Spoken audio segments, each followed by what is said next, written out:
Is a brand new console generation about to drop? And am I even ready for it? Because I swear I blinked twice, and now people are whispering that Xbox has a secret plan to roll out next-gen hardware in 2026. And you might be thinking, already? This gen just started. But hey, time flies when you're busy collecting dust on your PS5 or Series X, right? Well, rumor has it that the next Call of Duty, not the one in 2025, but the next one in 2026, is being developed with new generation hardware in mind. If you connect the dots, it suggests Microsoft might launch their next box in 2026. Then there's speculation that Sony could follow up with a PlayStation 6 in 2027. That's if they want to avoid the painful scenario of arriving too late to the next-gen party.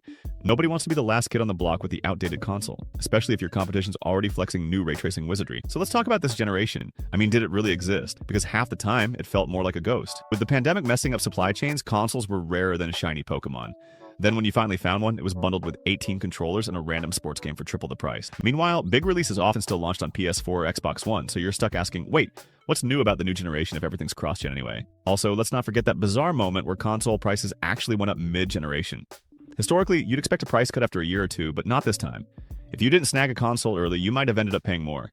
And now, talk of a 2026 next-gen makes the whole ride feel shorter than a weekend trip to grandma's. There's a wild theory that Microsoft might replicate its Xbox 360 strategy from 2005. That console dropped a year ahead of PlayStation 3, and it gave Microsoft a nice advantage. Now it seems they might want to repeat that move. Launch in 2026, snag that extra year of hype, and hope we all get hooked. Then come 2027, Sony waltzes in with the PS6, forcing us to decide which new console baby we feed with our wallets. But hold up. This might be bad news if you just plonked cash down on a PS5 Pro or Series upgrade. Imagine finally grabbing that fancy Pro model, only for next-gen Mark II to crash the party a year or two later. Thanks for your $500 or $600, by the way.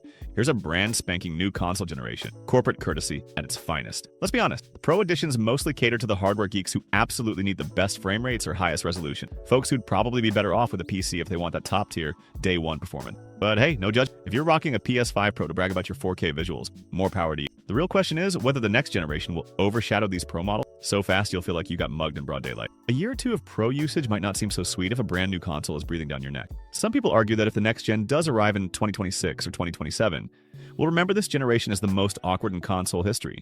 Why? For one, nearly everything major was cross-gen.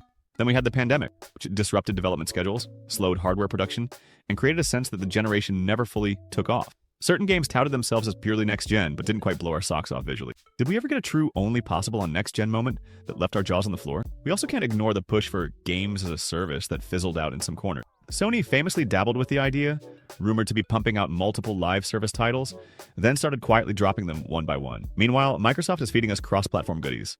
Some of which, like Indiana Jones or possible future Bethesda projects, might even land on PlayStation, so from a consumer angle, exclusives feel scarcer. Brand identity becomes murky if every big studio is publishing on rival platforms. This might be the reality going forward. The line between console generations has blurred. In older cycles, you couldn't even dream of playing a PS2 game on a PS3, let alone cross-publishing a brand new AAA game for both simultaneously. Now it's normal, so if a 2026 or 2027 console hits, don't be shocked if games get triple releases. PS4, PS5, and PS6. Because why cut off potential sales if you can make the game scale up or down? As for actual hardware leaps, let's be real. Gone are the days of this is impossible on the old console. We might see improvements in resolution, maybe 4K truly becomes standard, and better frame rates, but it's hardly the light years ahead scenario. Unless you're counting more robust AI or fancier RT lighting, we might not see the generational shift we did back in, say, the PS2 to PS3 era. Let's talk pricing. If costs are ballooning, are we looking at $800 for a launch console? That's practically a gaming PC territory. Some guess $600, and that's still steep. Especially if you're used to paying that for a bundle with a controller and a game. Will that game cost $80 or $90? Fear is real. With inflation and component shortages, who knows what they'll slap on the price tag?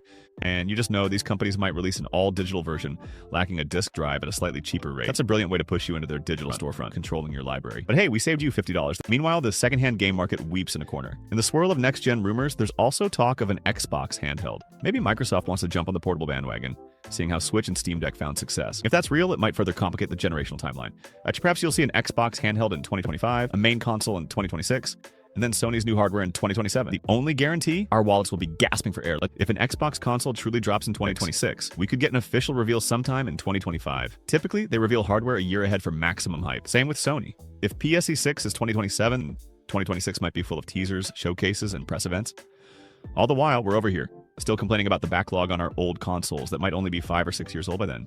It's comedic how fast we're asked to upgrade.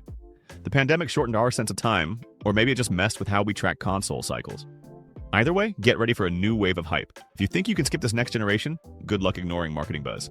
And that friend who can't wait to show off 4 8K 120 frames per second support in their shiny new living room toy. In the end, I suspect we'll keep seeing cross-gen titles well into 2028 or 2029. Generations are more a marketing label than a strict technological boundary. If the rumored next gen arrives as early as 2026, brace yourself.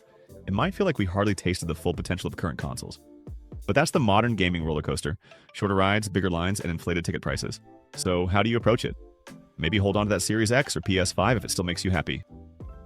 Resist the hype if you can. Spoiler, you probably can't.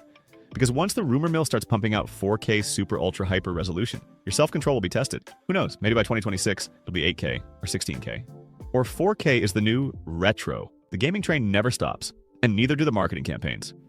Buckle up, keep your wallet on standby, and never forget. If there's money to be made, next gen is always just around the corner. Stay sharp, folks, and keep a spare piggy bank. You'll need it soon enough.